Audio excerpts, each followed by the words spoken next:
botante ang hindi pa naiisyuhan ng voters ID ng COMELEC. Karamihan dito ay mga first-time voters. Kaya naman maraming nag-aalala kung makakaboto sila. Ayon sa COMELEC, kahit wala kang voter's ID, pwede ka makaboto basta siguradong ikay nakarehistro. Magdala lamang ng valid na ID.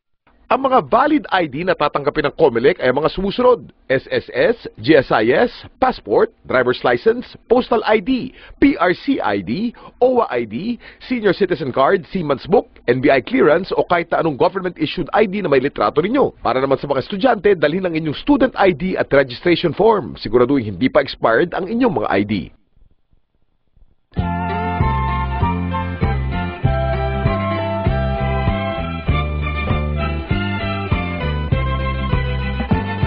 Bye.